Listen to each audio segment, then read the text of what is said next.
In today's show, we're looking ahead to Week 8 in the NBA. Michael Bolton. Thanks, Josh. It's Michael Bolton here, and it's time for another episode of the Locked On Fantasy Basketball Podcast. Let's get to it. Let's get to it, indeed. You are Locked On Fantasy Basketball, your daily fantasy basketball podcast, part of the Locked On Podcast Network.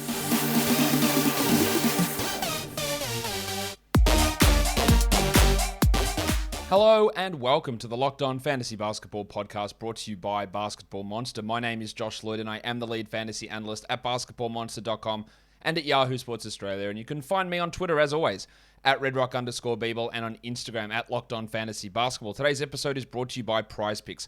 Check out PrizePicks.com and use the promo code NBA or go to your app store and download the app today. PrizePicks is daily fantasy made easy. Thank you for making Locked On Fantasy Basketball your first listen every day. We are free and we're available on all platforms. So, hey, subscribe, check us out, make sure you never miss a show. All right, let's talk Week 8. Lots of stuff happening, a weird schedule, an unbalanced schedule in terms of when games are played and what teams are playing what games, and now there's injuries. There's a whole bunch of stuff going on. So, let's flick it over. Let's have a look at what is actually happening this week. And we do have a 5-game week.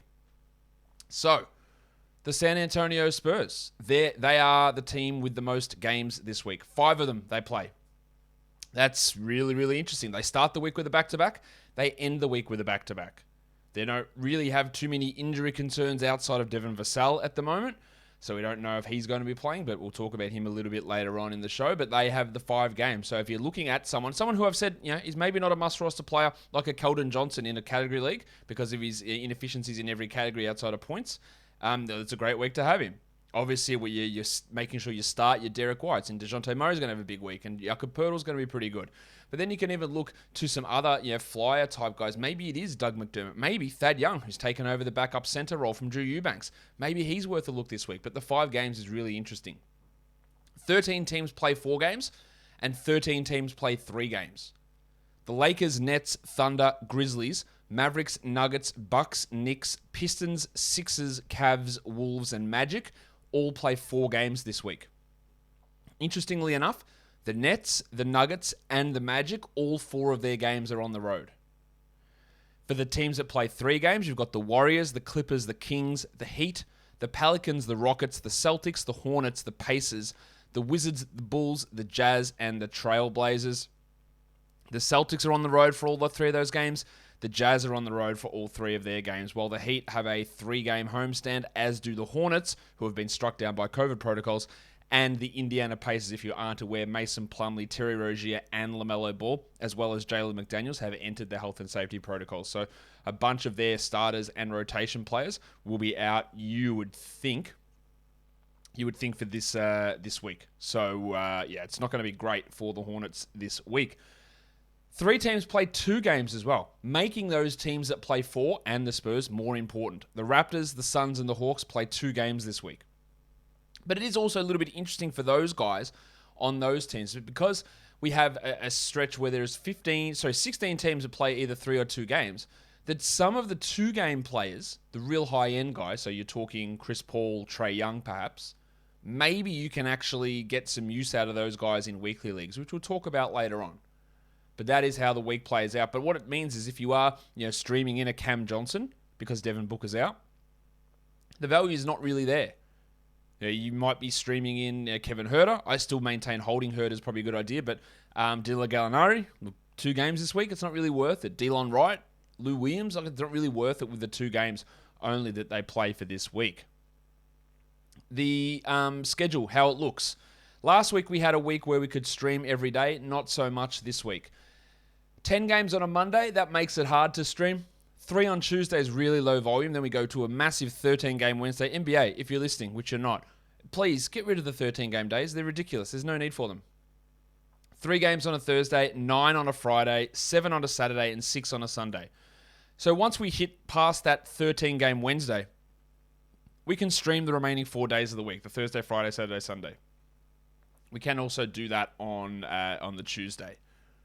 So in terms of what teams have the good games for daily changes leagues and where we're streaming, the Spurs, 4 of their 5 games are on the low volume days. Monday, Tuesday. Monday's the 10-game day, so that's probably the only one that isn't a guaranteed stream option. But even then, you might be able to get that active roster spot open. So they play Monday, Tuesday, then they have Thursday, Saturday, Sunday. So you've got really good value from the Spurs. So it's a 5-game week, which is almost a true 5-game week. The Lakers have a 4-game week, and they play Tuesday, Thursday, Friday, and Sunday. So whatever Laker you add, Malik Monk, maybe Dwight Howard, maybe Taylor Horton-Tucker, you can actually use them for the 4 games this week. So they've got a really tasty schedule. And then the Nets, the Mavs, and the Knicks all have 3 games for the week. So when we're looking at maybe a DeAndre Bembry, we're looking at Maxi Kleber, Dorian Finney-Smith, we're looking at Emmanuel Quickley, maybe it's Nerlens Noel. These are the guys that if we add them, we actually get to use them 3 times during the week. And that's it. Everyone else plays either 2 or 1 quality game for the week. So very interesting the way that the schedule has shaken out for us so far this week. But I tell you what you need to know about, outside of the schedule, you need to know about PrizePicks, because it's daily fantasy made easy. This is the way daily fantasy is supposed to be. It's just you against the projections. It is the best NBA DFS prop game that's on the market, offering more NBA props than any other NBA DFS prop provider. Not just the starters, but the bench guys as well. When you go to sign up, use the code NBA, and when you deposit, you get an instant match deposit bonus of 100% up to $100. How it works, you pick 2 to 5 players, pick their over-under, whatever it is, points, rebounds, steals, assists, blocks, threes, fantasy points, combine them together, and you can win up to 10 times your entry fee. It doesn't just have to be the NBA. You can do multiple sports and chuck them all into one entry. Those entries take under 60 seconds. There's withdrawals are fast, they're safe. It's really a great way to play daily fantasy. So don't hesitate. Check out PrizePicks.com and use the promo code NBA, or download the app and start playing today. PrizePicks is daily fantasy made easy. And then once you've got your lineup set, you're going to want to watch it. And you watch your live sports right here. And then maybe you want to watch your highlights. So you get your phone. And then you go and you watch your shows. It's on another device. And then there's something else you want to sit down and buckle in for. And you got to get someone else's password. What an absolute disaster that is. There's just too much stuff. There's too much confusion. So I want to tell you about a way to finally get all that entertainment you love without the hassle, and a great way to get your TV together. It's called Direct TV Streaming. It brings your live TV and on-demand favorites together like never before, so you can watch your favorite shows, sports, and movies all in one place. That means no more juggling remotes and no need to buy another device ever again. And the best part, there is no annual contract. So get rid of the clutter and the confusion and get your TV together with DirecTV Stream. You can learn more at directtv.com. That's directtv.com. Compatible device required and not required. Required, that's a better word. Content varies by package. Okay, let's look at back-to-backs. Tuesday, Thursday. It's not a real back-to-back, but with 13 games on a Wednesday, it is a back-to-back because you're not getting anyone in or out of your lineup on that Wednesday. All your active spots are full. I think we're all pretty well aware of what a pseudo back-to-back is at this point. So on a Tuesday, Thursday, we've got the Spurs and the Lakers. There is Monday, Tuesday as well, but again, with 10 games on a Monday, it's not really what I'm focusing on. But if you do want to focus on it, there is literally one team that plays Monday, Tuesday, and that is the Spurs, who we've already touched on. Tuesday, Thursday, Spurs, Lakers have the back-to-back, or that pseudo back-to-back surrounding the big volume day. Thursday, Friday, there's only one team with that back-to-back. That is the Lakers. Friday, Saturday, we've got 3 teams, the Cavs, the Kings, and the Rockets. And then Saturday, Sunday, we've got the Spurs and the Magic, the only team with the back-to-back on the weekend. So how does that transition into a streaming plan? Usually you have 4 waiver ads for the week, and you have 1 to 2 streaming spots. Okay, so if we look to add... This is assuming that on Monday we don't have an active roster spot and Wednesday we don't have an active roster spot. So if we add someone on Tuesday, make it a Lakers player because they play 3 games in a row on quality days. Tuesday, Thursday, Friday. Malik Monk really stands out to me. Dwight Howard stands out as an option there as well. It could be Horton-Tucker. It could be Carmelo Anthony as well. But it's 1 acquisition for 3 games. Then after the Friday, you can drop the Lakers player. You can keep them if you want, but you can drop them, and then you can add a Spurs guy for the weekend or a Magic player. Maybe Franz Wagner was dropped. Maybe Gary Harris is there for you.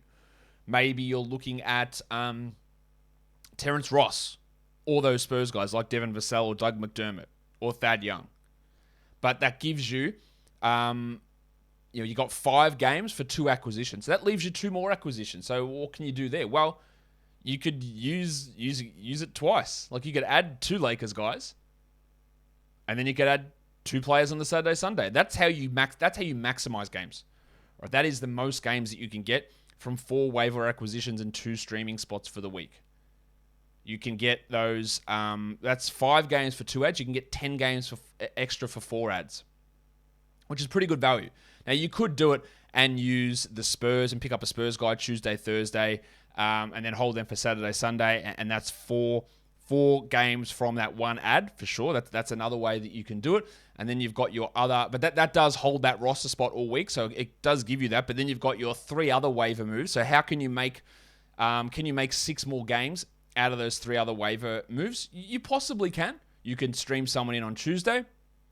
You can drop them. You can then stream someone in on for the Thursday, Friday back-to-back, which we talked about before. The Lakers have that combo, so you can add someone there.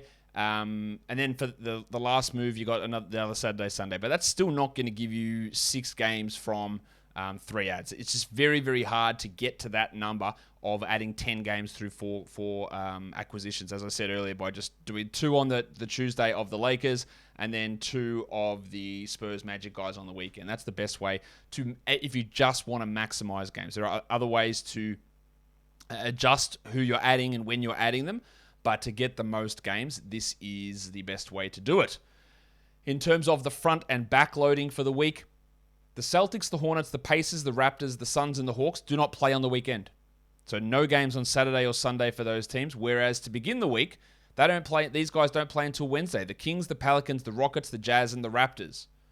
So yeah, that's a tough start not having a game for 2 days. And then at the end of the week, when you're looking to drop someone, fringe players from those Hornets teams, for example, like if you did add an Ish Smith, you can probably drop him over the weekend to get a Magic or a Spurs player in on the Saturday, Sunday back-to-back, because you'd probably be expecting LaMelo or Rozier to return at the start of next week, and Ish Smith's value disappears. So that's worth looking at in terms of those fringe players that you may have on the Celtics, Hornets, Pacers, Raptors, Suns, and Hawks. They can be dropped across the weekend, and then you can use that Saturday, Sunday combo of Spurs, Magic players to produce some value for you. Now, I talked about this last week and gave a detailed explanation, but I'll just give a quick one again. Weekly, these starts and sits, these ads and sits, this is for leagues that are weekly, where you change your lineup once a week. This is not for leagues where you adjust your roster every day. I must stress this point because people get confused with it. So if you are a league, and if you're in this league, you know you are in this league. All right, you will know if you're in these leagues. This is what this is for. If it doesn't apply to you, it doesn't apply to you. These are guys that you can add for the week, who I think you'll be able to lock in to your best 10 players and maybe start them.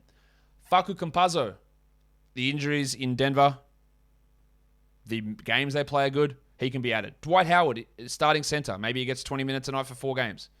DeAndre Bembry for the Nets. Dorian Finney-Smith for the Mavericks. Maybe Killian Hayes for the Pistons. Thad Young for the Spurs. 5 games, 20 minutes a night. That's good. And George Hill for the Milwaukee Bucks, I think, is another option. Now, these are where people do get confused more, is in when we're looking at players to sit. I would sit in a weekly league, a Hawks player, every Hawks player, every Suns player, every Raptors player. This is for a standard 12-team format. Except I would probably start Trae Young and Chris Paul. Devin Booker's hurt. John Collins and Clint Capella probably not. DeAndre Ayton, no. Siakam, Scotty Barnes, no. Trae and Chris Paul, probably the only guys that I would consider starting for the week with their 2 games. I think Dennis Schroeder is a sit. Kevin Porter Jr., Jordan Clarkson, Ivica Zubac, Jaylen Brown with his hamstring, and Bob Covington are all guys that you can sit down for this upcoming week. But before we get into that any further, you're going to be wanting to sit down for this because it's time for Built Bar. And Built Bar is the best tasting protein bar. It's Christmas. It's coming up. And who doesn't love to be joyously filled with the goodness of someone else's tasty bar? That's what Built Bar brings to you. The high protein, low carb, low fat, low sugar, tasty, delicious treat with amazing flavors. But don't you dare discuss your favorite flavor at Christmas, because do you want to get in a punch on? Do you want to be there, the person's getting filmed, punching on with their grandma about the best flavor of Built Bar? Grandma, listen to me, it's cookies and cream. No, dear, it's orange. You shut your mouth.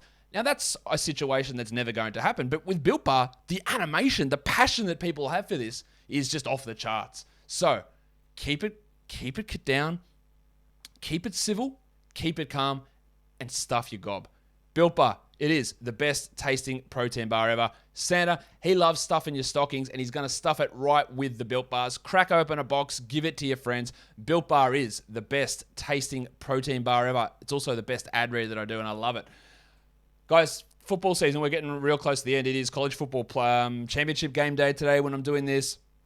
The NFL is marching to the playoffs, and BetOnline remains your number one spot for all sports action this season. Head to the new updated desktop or mobile website to sign up today and receive your 50% welcome bonus on your first deposit. Just use the promo code LOCKEDON to receive that bonus, from basketball to football to the NHL to boxing, UFC, and right to your favorite Vegas casino games. Don't wait and take advantage of all of the great offers for the 2021 season. BetOnline is the fastest and easiest way to bet on all of your favorite sports. BetOnline is where the game starts.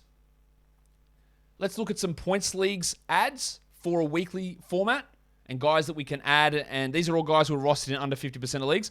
I am still going with Vassell, the 5 games. I know he's a little bit iffy with the quad, but I think he's worth looking at. Tyus Jones, Dwight Howard, Darius Baisley, Emmanuel Quickly. Kevin Love is 49% rostered on Yahoo. Ish Smith, also another guy. Again, I think in a points league, he does have enough value to be at least added and perhaps started this week. And then when we look to players to sit in a points league who may not provide us enough value to be in our active lineup, all of the Hawks, all of the Raptors, all of the Suns, with the exception of Trae Young and probably DeAndre Ayton in a points league, I would start Ayton over Chris Paul. Devin Booker, Pascal Siakam, those guys, no. I'd sit Norman Powell, Devontae Graham, The Rock DJ, Robbie Williams, his teammate Dennis Schroeder, and Ivica Zubac from the Los Angeles Clippers. That will do it for us today, guys. Don't forget to follow this podcast on Apple Podcasts, Google Podcasts, Stitcher, Spotify, and on the Odyssey app. Hey, check out Locked On Hornets as well. They're going to have all of the fallout from the COVID diagnoses there, so check them out. And if you're on YouTube, thumb me up, leave your comments down below. Guys, we are done here. Thank you so much for listening, everyone. See ya.